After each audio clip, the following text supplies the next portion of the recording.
Well, it seems that old Pete Hegseth, our beloved Secretary of Defense, will be singing the same tune when he sits down in front of Trump today. Multiple sources tell CNN Defense Secretary Pete Hegseth revealed attack plans for airstrikes on Houthi rebels in Yemen in another signal chat. This one included his wife, brother, and personal attorney.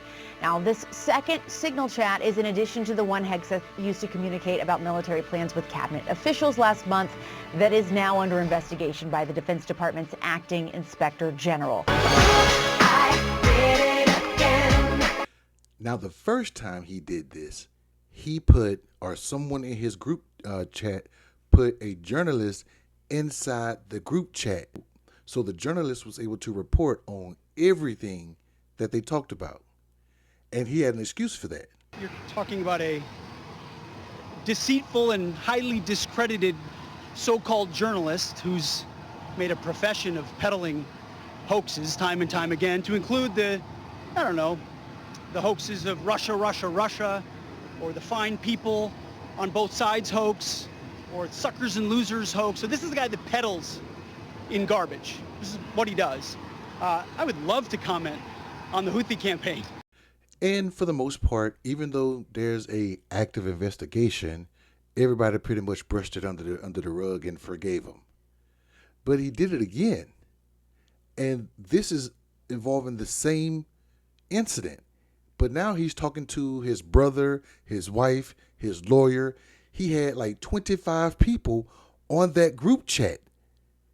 And here is his response to that. Wait a minute, that's not the response. Hold on, let me get that. You know, what a big surprise that a few leakers get fired and suddenly a bunch of hit pieces come out from the same media that peddled the Russia hoax. Won't give back their Pulitzers. As they peddle those lies, no one ever calls them on it. See, this is what the media does. They take anonymous sources from disgruntled former employees, and then they try to slash and burn people. I got 2 points to that last statement that he just made. Number one, he talked about the media. Didn't you come from the media? So you're admitting that the media in general, not just Fox, but the media in general is bullshit. Because you came from it, and now you're disparaging it. Number two, you said this. It does. They take anonymous sources from disgruntled former employees, and then they try to slash and burn people. How can they be anonymous, but they're disgruntled employees that you fired? If you know who it is that released the messages, they can't be anonymous.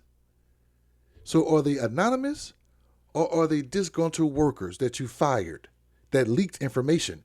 And 3, if they leaked information, why are they not being prosecuted for leaking classified documents and information? You got a lot of explaining to do. And this goes back to Trump, because this is who he chose to lead our Department of Defense.